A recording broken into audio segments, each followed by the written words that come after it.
This is Join Us in France, episode 384, 384. Bonjour, I'm Annie Sargent, and Join Us in France is the podcast where we talk about France, everyday life in France, great places to visit in France, French culture, history, gastronomy, and news related to travel to France. Today, I bring you a conversation with Jeanne Oliver about the lovely city of Nice on the French Riviera. Jeanne has been living in Nice for a long time. She wrote a book about Nice called Nice Uncovered, walks through the secret heart of a historic city, which I read. It's a good one. She also produced a VoiceMap tour about Nice, and you know how much I love those self-guided walking tours.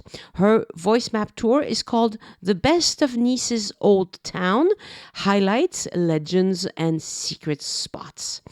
I had a lovely time talking to Jeanne about the city she loves, and I think you're going to enjoy our conversation. So just get ready for a vicarious, at least, trip to Nice in your head.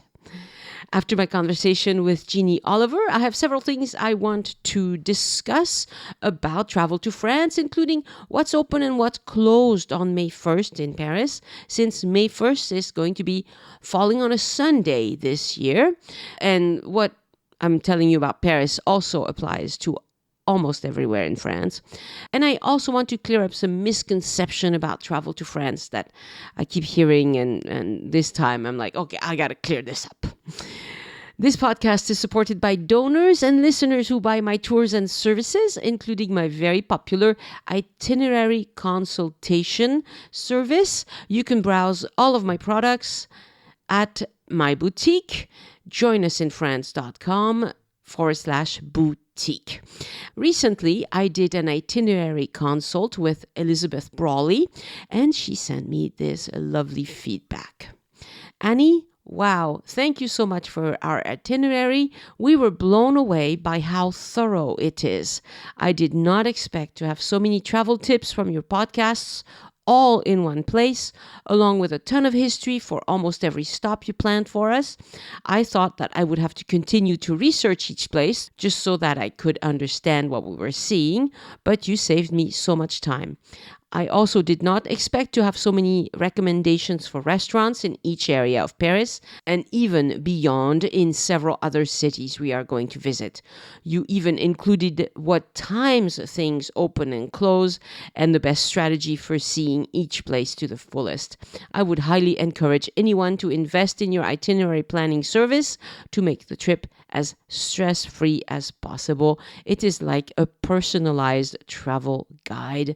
Merci beaucoup. Well, thank you, Elizabeth. It was a pleasure talking to you about your trip, and I think you are going to have a grand time.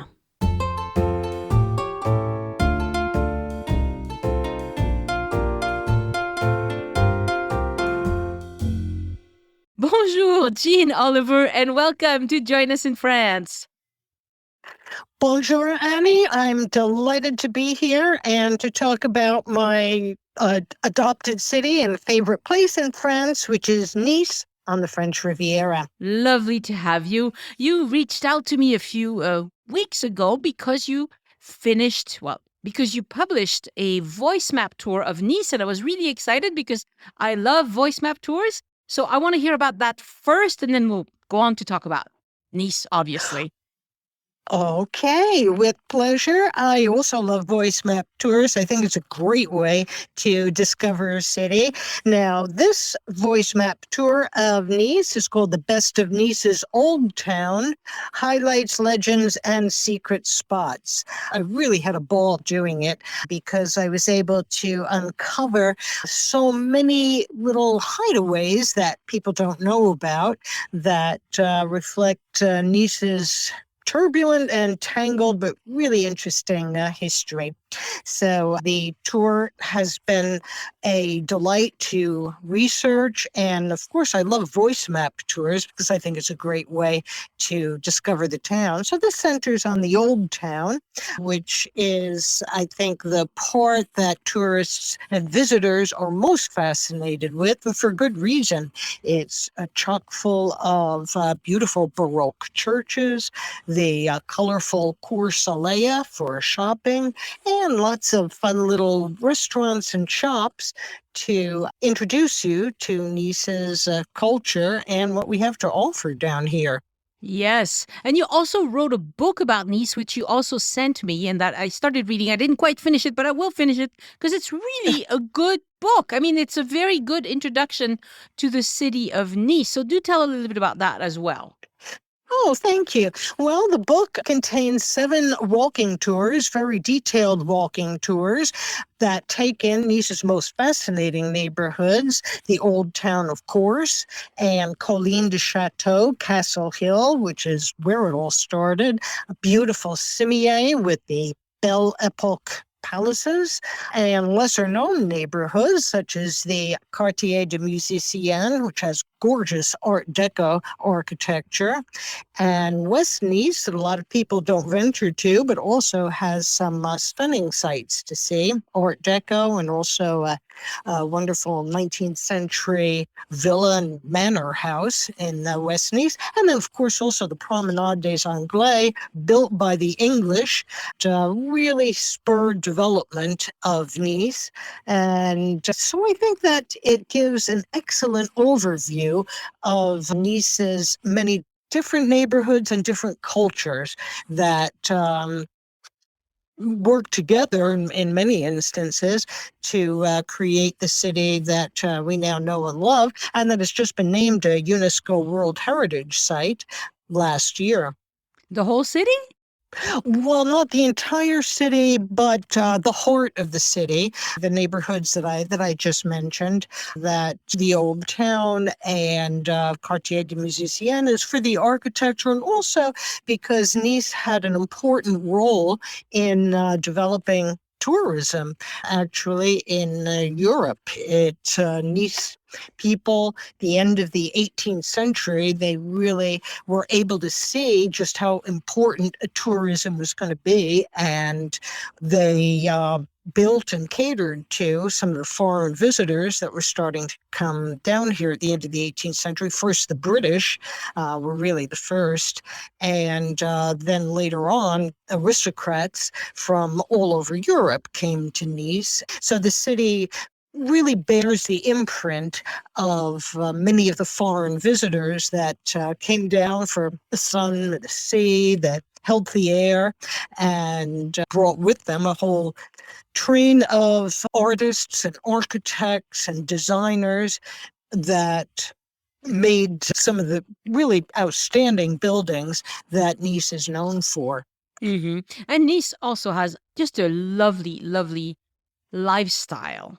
Now, I mean, French people know it as a resort kind of place, but it's not just a resort. There are plenty of French people who live in Nice year round, and it's not quite, I mean, there are plenty of towns along the Mediterranean coast that have turned into just tourist towns and not much else. But Nice is not one of them. Nice is actually a town with a university and a sizable full-time population. Quite a few retirees as well, but maybe it's the Florida of France in a way. Maybe, because it's true that French people do like to retire here, and so do the British and Americans like to come to Nice for the mild climate. But it's true, there is so much more. It is a university town. There's a lot to do for young people. We have a pretty good nightlife. It gets a lot better in the summer, actually, when people are out out on their terraces and swarming through the old town and, of course, Alea. So it has really, I think, developed a very particular culture. The current mayor, as well as past mayors, have really highlighted public art, public monuments. So we have quite a tradition here of art and architecture. As you probably know, you have had famous artists like Matisse that lived here for quite a number of years and created some of his most iconic works here in Nice. And it's it's a tradition that we're very proud of, and that is very much part of the fabric of the city. Yeah.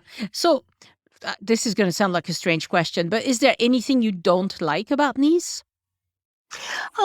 Is there anything I don't like? Well, let me see. I'd like to see more of a variety of exotic cuisine that I would like to see. I love pizza and Italian food and traditional Nice dishes as well. There is good Vietnamese food as well, because we have quite a Vietnamese community here. But I would like to see the same kind of variety that we have in Paris. But and little by little, it's happening. There's more Japanese restaurants, more Chinese restaurants. So I think the culinary scene is developing quite nicely. The only thing I don't love about Nice personally is the fact that the beach is rocky. I would love a sandy beach. Oh, well, a lot of people say that, but we kind of get used to it here. You have to have the right shoes. That's really important. You have to have special water shoes, rubber shoes, and you don't have to worry about sand getting stuck in your bathing suit. I kind of like that. That's true. Yeah. Okay. So, Okay. I'll grant you that one. okay. Okay, so let's talk a tiny bit about the history of Nice and how this beautiful town came about. Oh, well, it really goes back many, many centuries. Actually, it's kind of shrouded in mystery and to a certain degree. We do know that the ancient Greeks set up a colony on Castle Hill, or Colline de Chateau, but there may have been settlement before then. They're not really sure, but we do know that the Greeks did settle on top of the Colline de Chateau, and they traded with Marseille. They were kind of linked. It was part of the province of Massalia. And then the Romans came, and they took possession of another hill. That would be Cimiez Hill, now the site of so many beautiful Belle Epoque buildings. So the two communities didn't like each other all that much, the Greeks and the Romans. They weren't fighting, but they were rivals. Well, there's not that much that remains of the ancient Greeks. They did bring the cultivation of vines and wine to the region, so that was good. We certainly appreciate that. Olive trees as well. But in terms of actual buildings, really not too much. I think it was quite I wouldn't say primitive, but not as developed a civilization as you would find actually in Greece. The Romans, though, they left on top of Cimiez, beautiful amphitheater, the thermal baths, which have been well preserved, well excavated, and so we know a fair amount about the Roman presence in Nice, and that's something that can be visited and is wonderful to visit. Actually, the archaeological museum even has hairpins from the ladies' baths that they found up there in the whole thermal bath complex. The Romans loved their baths, and so it makes for a really wonderful visit. And then the Christians set up a community up there, very early Christians, and that really kind of spurred the religious development of Nice, which became quite tied to the church. And then eventually Franciscans moved in. That was many centuries later that they moved in, Franciscans, penitents, and they built churches and monasteries, and was really the focal point of life in Nice for many, many centuries. After the Romans, and then there was a very disruptive period, and then the Italians came, and Nice was eventually absorbed into, there wasn't an Italy at the time, but it was absorbed into Savoy, which was based in Chambéry in the north of France, but really covered a lot of northern Italy, and that was an influence that really lasted for quite some time. They became part of the House of Savoy in the 14th century and didn't leave it until the mid 19th century. So it's the primary influencer of development in Nice were the Italians, and Nice was. You still feel it. Oh, most certainly. Oh, yes. Well, we're quite close to the Italian border, and a lot of Italians come here on holiday. And for those of us that live here, we love to cross the border and do some shopping. And it's just really amazing that 30 minutes away from Nice, you're in another country, and you kind of feel it, too. I mean, it's all part of Europe, but it's still, Italy is quite different and different styles. So, and it is so, it's part of Nice's heritage that we're really very proud of. It left really a profound influence on Nice, the Savoy houses. And Nice was quite important to Italy. It was a seaport, and was a source of a lot of prosperity. It was on the salt route. And Nice became really quite important for salt, big commodity in the Middle Ages.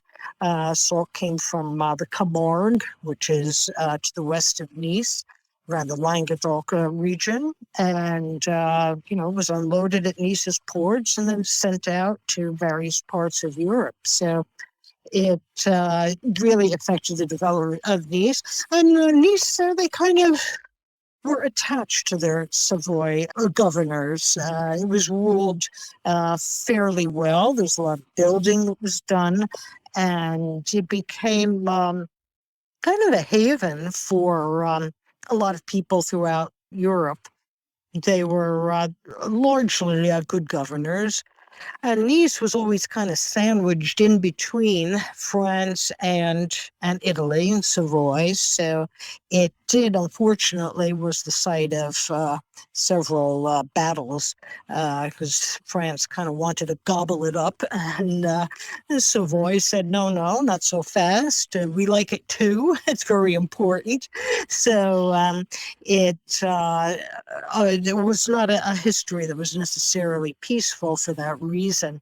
The big development was in the mid-16th century when France, allied with the Turks, laid siege to Nice, and especially the Castle Hill, the Colline de Chateau, was placed under siege. There was very fierce fighting, but it did give rise to Nice's favorite heroine, Catherine of Ségurane, who, legend has it, saw the Turks besieging the walls and firing, and she turned her back to them. She lifted up her skirts, and supposedly, according to the legend, she wiped her rear end with a Turkish flag, and they were so repulsed that they turned tail, so to speak, and left.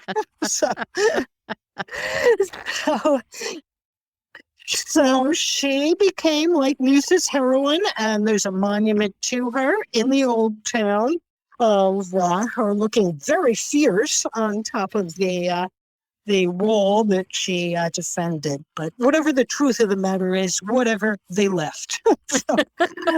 That's wonderful. That's the important thing.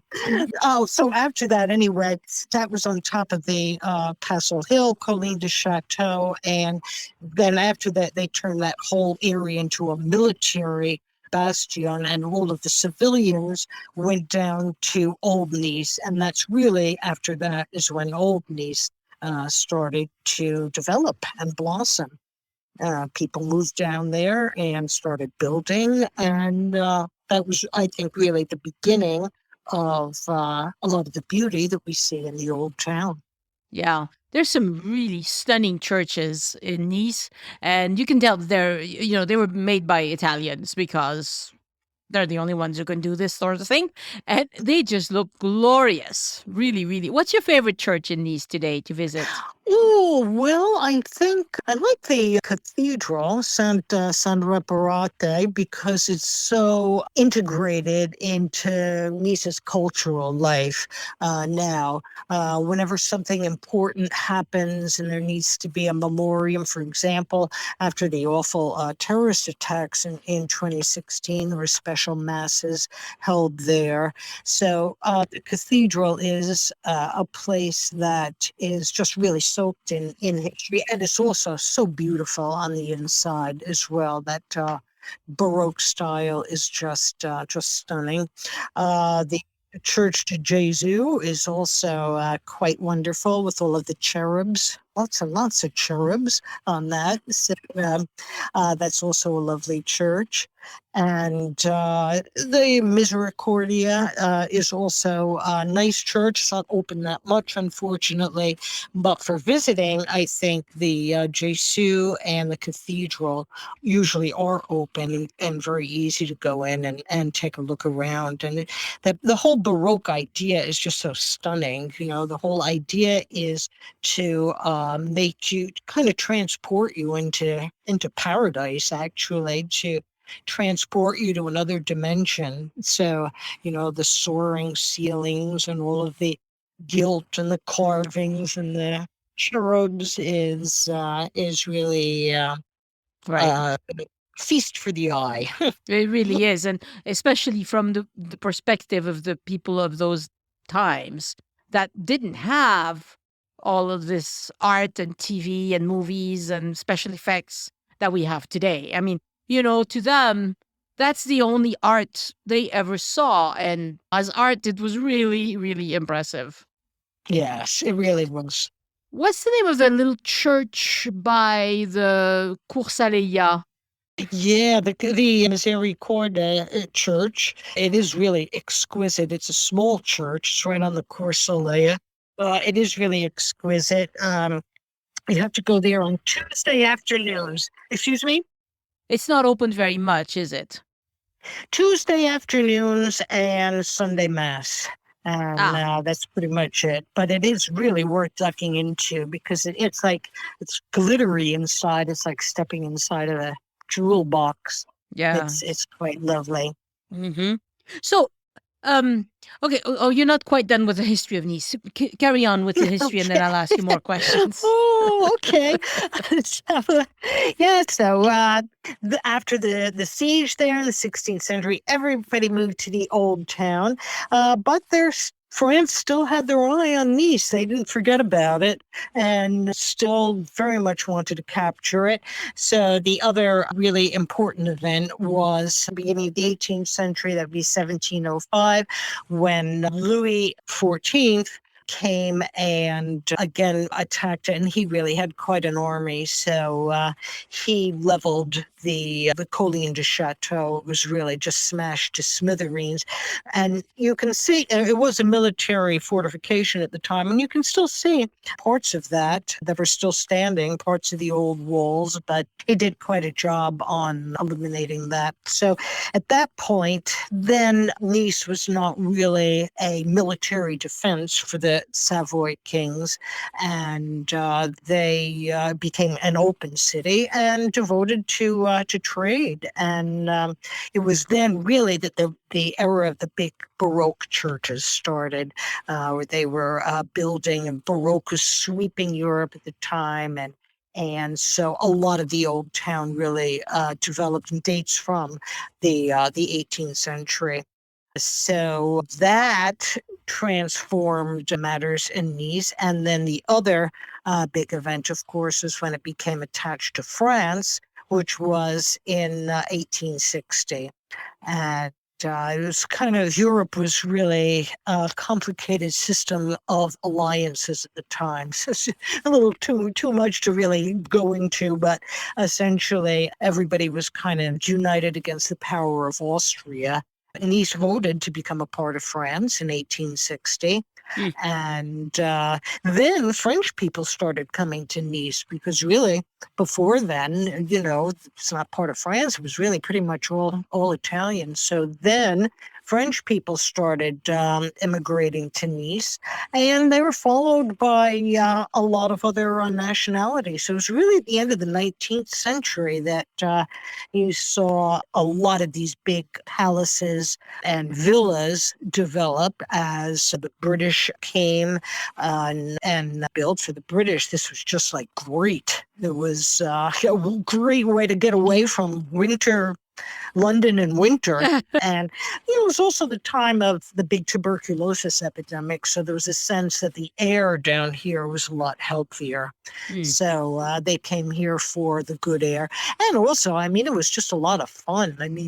Everybody who was anybody wanted to come to Nice and, build a villa or stay in a villa, and balls, parties, and it was generally a delight. And the train station opened also in the mid-19th century.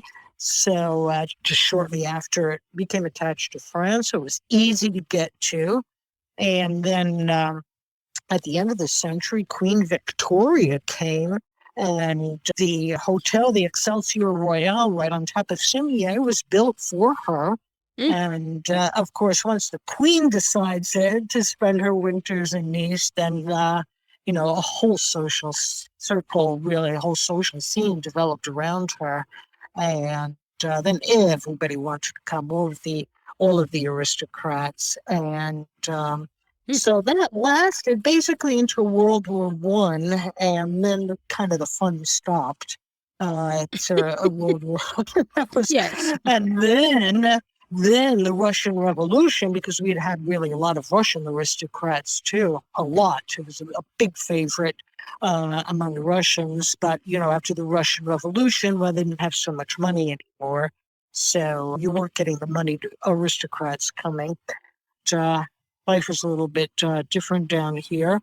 But that coincided with the great age of Art Deco architecture, which Nice can be very proud of, because we just have some spectacular buildings that were put up in the 20s and 30s, really until World War II. It was the big flourishing of Art Deco architecture. And you see a lot of that in the Quartier des Musiciens. Some great buildings, and all of the most noted Art Deco architects wanted to come here and build. So there's a lot, and some of them came from other countries too. George Tikhonsky was a Russian architect that built a tremendous amount of really iconic buildings here in Nice.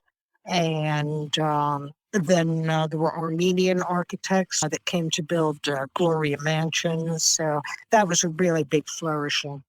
Yeah. Then in World War II, obviously this was this was a very, very difficult time here. First, the Italians occupied, and what Nice was worried about when the Italians occupied. They thought, oh no, they're going to come. They're going to want to take us back. We're French now. We don't want to go back to Italy. That didn't happen, but it was part of Free France. So the Jewish population was not persecuted under the Italians. Then the Germans came, and they started quite a system of deportations that lasted until from 1944. So it was a very hard period, because people were literally like starving to death. We don't grow that much here in Nice. We don't really have cattle or dairy, grains we don't have. So everything had to be sent by train from Paris, and then it would get ripped off. So by the time the war ended, and the Americans really basically supervised the whole that whole period after the war. I mean, it was really a matter of feeding the population that was just on the verge of famine. Mm. But then after that, Nice started to develop fairly well, fairly steadily throughout a lot of projects, building projects developed, and it expanded into the hills and big apartment buildings. But there's still so much that's preserved, and I think that's Mm-hmm. what's so great about Nice. Mm-hmm. Well, so let's imagine a person who's going to come and be on the Riviera for, say, Mm-hmm. 4 or 5 days. I Mm-hmm. often recommend that people stay in Nice because it's so Mm-hmm. easy to get around from Nice and go see other things, Oh, it is, as yes. I mean, the train system cannot be beat. It's really, really good. Yes. And so, Yes. that's what I recommend. But if, say, you had 3 days to spend in Nice, what would you do? Mm-hmm. Okay, well, after taking a nice swim in the sea this summer, I would definitely start the day with that, but I'm kind of a beach bum, so I wouldn't miss that. Definitely a stroll along the Promenade des Anglais, which is, lined with these really very beautiful 19th century, early 20th century hotels, with the sea on one side and beautiful buildings on the other. And the Promenade des Anglais is also very lively, particularly in the summer. You have street performers and artists. So I think that that's definitely a thing to do. Mm-hmm. And also take my audio tour of the Old Town to really kind of appreciate and soak up the Old Town. Shop in Cours Soleil, which is so colorful and has a lot of local products too. In the Cours Soleil, a lot of fruits and vegetables, particularly vegetables that come from the various farms up in the hills outside of Nice. So definitely a trip to the Cours Soleil, I think, is really, really essential. Picking up some food and soap and souvenirs, and also taking a look at the beautiful Baroque churches there as well. And then go up to Castle Hill, take the elevator or walk to the top of Castle Hill, because you'll never forget the views from the top of Castle Hill. Yeah. It's just you get that view over the whole bay and west.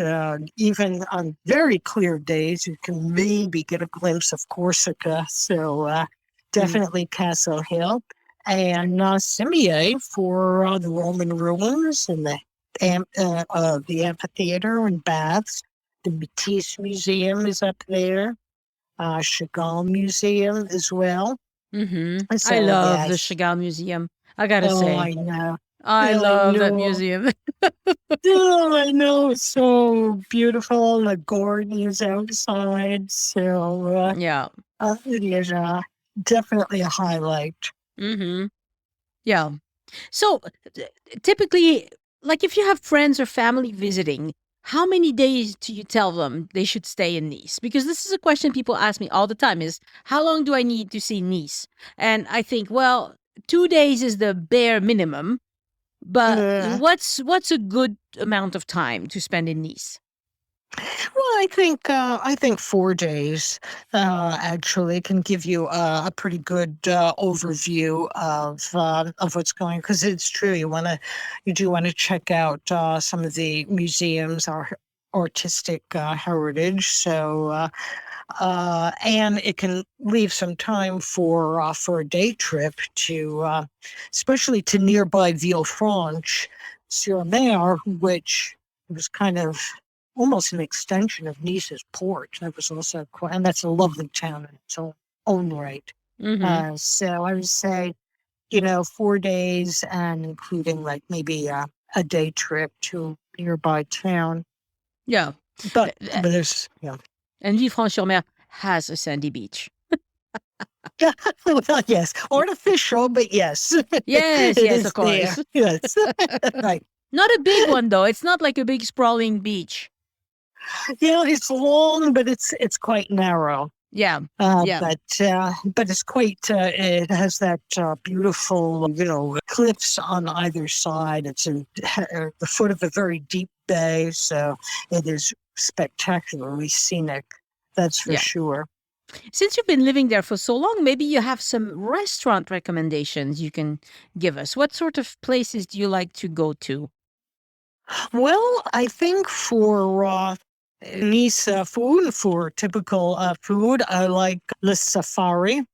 Safari right on the Cours Soleil Mm. has been there for a while, but they have good traditional things and done extremely well, like bagna cauda, for example, which is raw vegetables dipped in an anchovy sauce. It's a real staple, or had been a Mm. staple of Nice, and you don't see it on that many menus. Sometimes stockfish, which is a salted fish, a very stew, which is a very particular taste, artichoke salads. I like Safari. They also have good pizza. And I also like in the old town Acciardo. Acciardo has really been there for a family restaurant that's been there for a long time, and it's located in an old uh, mansion, actually. It's a big sprawling mansion. So inside, it's gives you a taste of old Nice, but also the food is really good, inexpensive. The people are really friendly, make everybody feel at home. It's a wonderful, casual place. And then there's a newer restaurant that I like very much called Racine, for roots, Racine, Mm-hmm. and that is near the Liberation Market, right next to the Gare du Sud. And that is fairly new in Nice, but the owner has a Michelin-starred place up in La Tourbe. And he's expanded here, and the accent is on vegetables. He won't say it's vegetarian. I don't know why, but it kind of is. It's definitely the best vegetables that like you're ever going to eat, prepared exquisitely. Oh, And that's great. Yeah. yeah, so that's very nice restaurant. Your three favorites. Thank you so much for Yeah. sharing that. And the Mediterranean diet is absolutely wonderful compared to, I live in the Southwest and Mm-hmm. it's duck everything. And Mm-hmm. after a while, it gets old. But to me, the kind of food that they eat in Nice never gets old. I Like, agree. yeah, Yeah. it's really nice. Like you can have pizza one day and then pembagna another day, and I love the pissaladière. I just Yes. love the whole thing. It's just lovely. It really is. And it's really an accent on fresh seasonal food, that fish as well. Some local fish, although not as much as there used to be. But yeah, fish and super fresh vegetables and salads. Our mesclun, the famous mesclun salad, that was invented by Franciscan monks who, Oh. who they used to grow that up on their monastery, the Franciscan monastery in Cimiez.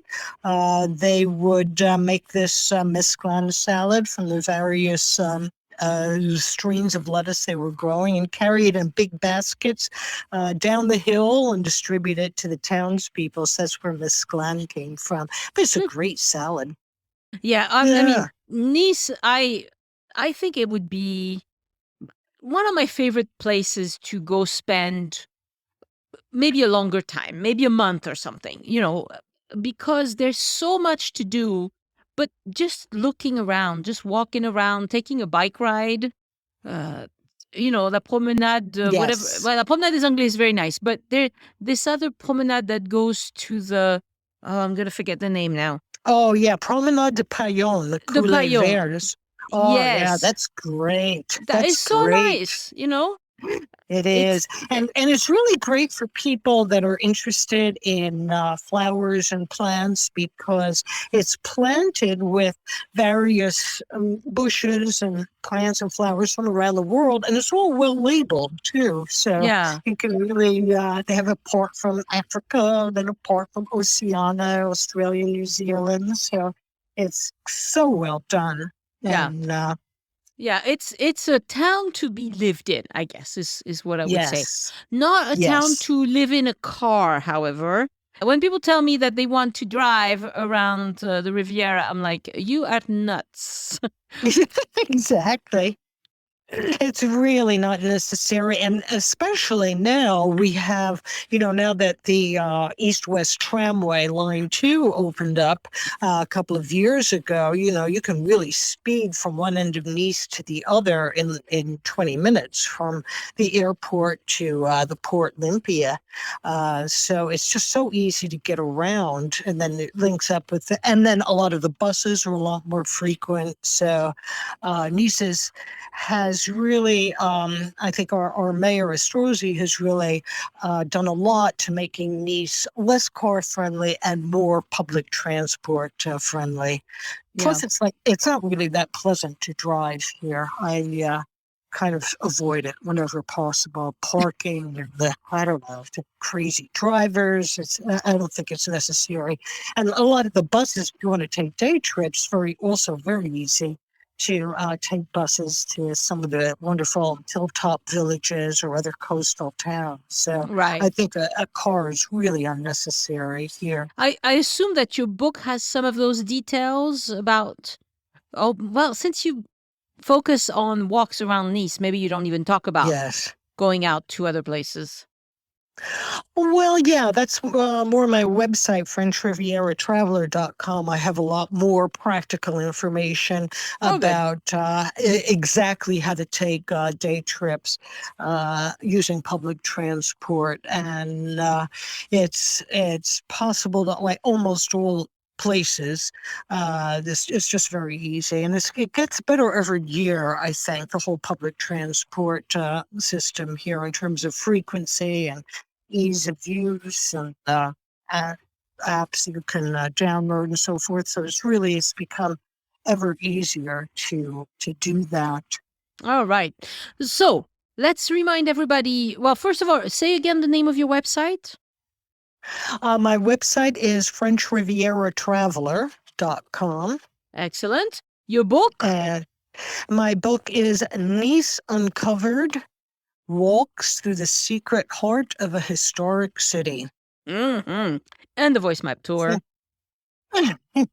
Yeah, and the audio tour as well, which also the audio tour focuses on the old town, the Right. best of Nice's old town, highlights legends and secret spots. Excellent. So Excellent. there's just armed with the walking tour, audio tour, and my book of walking tours. I think that you can really appreciate the beauty and the culture, a very unique culture of Nice. Wonderful. Well, I wish I had known all of that before I went myself. It was a few years ago, so I'm due to go again. So Yes. I look forward to going with your book and following along and looking at all this beautiful stuff because, it's easy to walk right past stuff and not know it's there. So, I know, and I did for so many years too, until I started researching the book, and I researched and wrote it largely during the pandemic when we were kept confined. So it really kind of gave me a focus on what to see, and it just like opened up the whole town. I couldn't really travel anywhere else, but it just opened my eyes and to buildings and monuments and little details that I had just never noticed. right. And once Right. your eyes are opened, it makes the town so much more fascinating and Yeah. stimulating. Anything I should have asked you that I didn't that you want to say now? Well, I think that just about covers it. I think that I would urge people really to try to get out of the Old Town Promenade des Anglais is wonderful, but I really would urge people to try to branch out to some other neighborhoods. The Quartier des Musiciens, particularly. It's funny, it was built for Americans, and it still is a place that Americans seem to want to live in, because I have many American friends that are living there. Quartier des Musiciens for the architecture, and then also West Nice, which I have in the book, that also has some really spectacular sites. So I think that it's great to just kind of get off the beaten track a bit and to experience Nice and spend a little longer there, because it's really worth. People just want to go way too fast. Yes, I think so too. Yeah, I believe in slow travel. Take your time, walk, open your eyes, look at stuff, and I think it gives you a much richer experience. Indeed. Well, Jeanne Oliver, thank you so much for talking to me, and hopefully I'll meet you in Nice at some point later on. I hope so. It was a pleasure talking to you, Annie. It really was. And yes, I hope we can meet in Nice at some point. Lovely. Merci beaucoup. Merci. Au revoir. Again, I want to thank my patrons for supporting the show and giving back. Patrons get several exclusive rewards for doing so. You can see them at patreon.com/join us, Patreon. Join us, no spaces or dashes. And thank you so much for supporting the show. Some of you have been patrons for a long time, and I really appreciate that.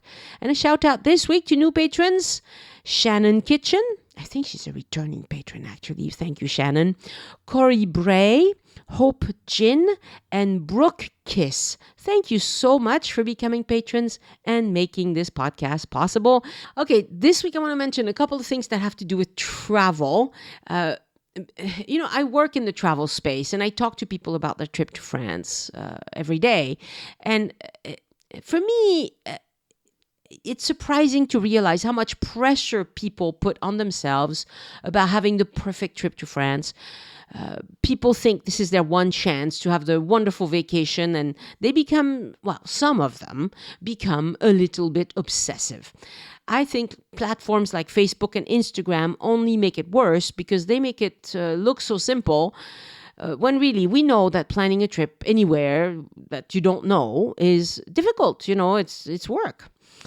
I'm telling you this because if you're listening to this podcast, obviously you are a planner, and planning is good, but I would like you to not go nuts, okay? Deep breath. It's just a vacation.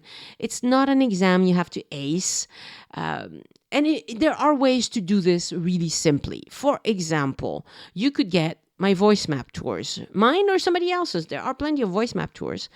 These tours are made to give you an appointment at a specific spot and then guide you through the voice.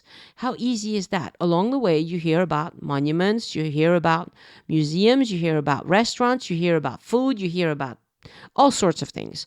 And so it makes it really, really easy. And if you spend the day in the same area where you took the tour, then it's really easy. You just sit down and enjoy a meal, enjoy some drinks, look around, go into the museums that you walk by, go into the gardens that the tour takes you by, all of that sort of thing. And there you go. You just had a lovely day in Paris. There was nothing for you to plan. And it costs you a few bucks. It's very easy. And I'm not the only one who does tours. Jeanne Oliver does one for Nice. And next time I'm in Nice, I'm going to walk her tour, because I want to know, where she's going to take me. And I'm sure it's going to be a wonderful way to enjoy Nice. The other thing you can do, in my case, is that you can book an itinerary planning session. I put a lot of care into these recommendations. I think about what your needs are. So it's like a custom travel guide just for you and your family. It costs a little bit more money, but you know what? It took me years to develop these strategies. And so it's going to save you a ton of time. And I think you can totally have a wonderful time in France without stressing out too much. And I hope for you, that's what you're going to get, is a stress-free, enjoyable time in France. Now, this week I ran into some misconceptions I would like to clear up. One is kind of strange to me, but it's the idea that people want to see rural France, but they want to go on public transportation. Now, they're putting together two ideas that are true, which is that in France we have a lot of great public transportation, but we don't have it in rural France so much, or at least it's unusual to have it in rural France. So really, if you're thinking really visiting villages and chateaus in the countryside and whatever, you're going to need a car. Okay, that's just how it is. And most people know that, but there are some people who just somehow it never occurs to them that there's only public transportation when there's enough population to support it. And villages, not really, no. If it's a village in the close vicinity to a big city, then yes, because the people in the village probably work in the city. But if it's a village in the middle of nowhere, no, there's not going to be public transportation.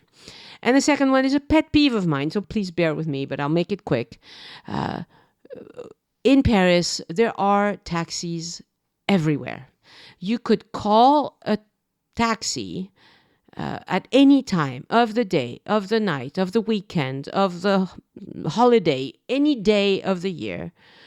Call a taxi, you will get one within 5 minutes. There is no need to book a limo or a transfer or a private driver or whatever. Now, I know that when I lived in the US, it wasn't like that. We lived in Utah, and from where we lived, we had to book a van to take us to the airport when we came to visit France. So maybe that's why people think that, because where they live, you need a van. You need to organize something. You need to arrange something if you're not driving yourself to the airport. But in France, you don't need to, okay? In Paris, there are taxis everywhere. Now, let me give you just a simple example. In November, I went to Paris with my husband and my sister and her boyfriend. And we showed up in Paris at the airport. There were 4 of us. We had some suitcases. And we just went to the official taxi line, which is what you should do. Just go to the official taxi line. And the guy saw there were 4 of us. He called a van over. It cost us same price as it would have cost for one person in a smaller car, because with a taxi you pay per vehicle, not per person. And off we went to our hotel. And when it was time to come back a few days later, we had a late afternoon flight. We had checked out of the hotel, put our suitcases in storage at the hotel. When we returned to the hotel to pick up our luggage, I asked the guy if he could call us a taxi, and he did. And he called us the right size taxi. A van showed up. It didn't take any longer than, he made the call. Then he went to start getting the suitcases. And, my sister's a shopper, so she had more bags than most people. And by the time he was back with all our suitcases, the taxi was waiting outside the door. It takes 5 minutes. You don't need to arrange anything. And that's true even if you need a taxi at 4 a.m. or at 5 a.m.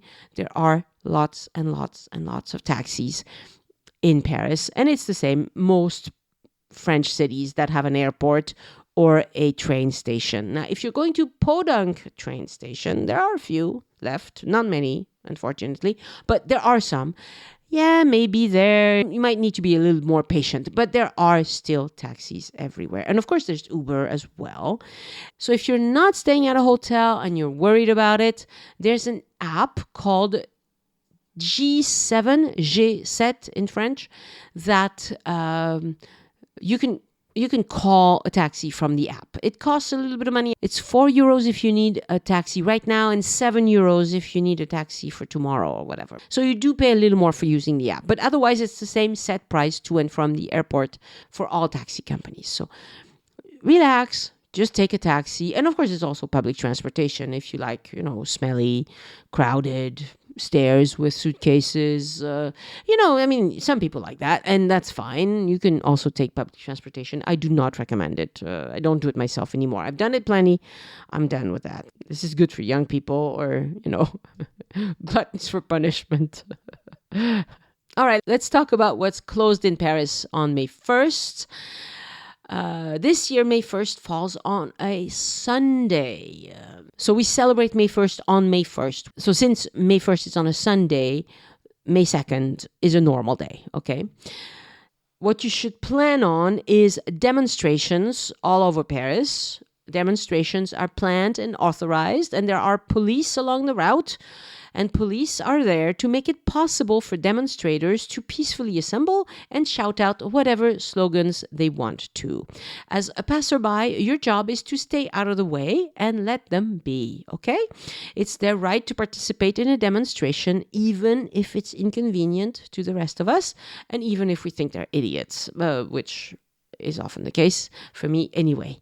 So expect demonstrations. Most demonstrations are totally peaceful and happy-go-lucky, but of course you never know who might show up at a demonstration. So as a rule, I stay away from demonstration. It's easy. If you see a group of demonstrators, walk the other way, problem solved. Okay? So on the 1st of May, because it's May Day, it's a day when we celebrate laborers, there will be demonstrations. On Sunday, May 1st in Paris, parks will be open. So the Tuileries, Luxembourg, Parc Monceau, Butte Chaumont, blah, blah, blah, all of those, they will all be open for all of us to enjoy. So will the Arène de Lutèce. If you've never been, this is your chance. I'm not going to list them all. There's hundreds of them, okay? But you get my drift. In general, in Paris, parks are going to be open on Sunday, May 1st. But on Sunday, May 1st, do not plan on visiting the Galeries Lafayette or the BHV, as well as most other stores, because they will be closed. The Opéra Garnier is going to be closed as well. Paris City museums are going to be closed. The Louvre is going to be closed. The Grand Palais, Orsay Museum, they will be closed. Okay? And anyway, how would you get there? Because there's not going to be any buses or metros on May 1st either. The one big monument that's open on May 1st is the Eiffel Tower. It's also open on Christmas Day, by the way. So if you want, you could go to the Eiffel Tower. But I think on May 1st, it is lovely to stick around close to where you are staying. Walk to the nearest park. And we've done an episode about Paris parks. Actually, we've done more than one episode about Paris parks. There's a bunch of them. And they are absolutely lovely. And there's going to be a lot of families enjoying the park that day. So I think that would be a good thing. Some grocery stores are going to be open, mostly the mom and pop kind. And also some restaurants will be open. Hotels obviously stay open. Taxis and Uber will run on May 1st. But no metros, no buses, okay? No RER, no nothing like that. So it's a very quiet day in Paris.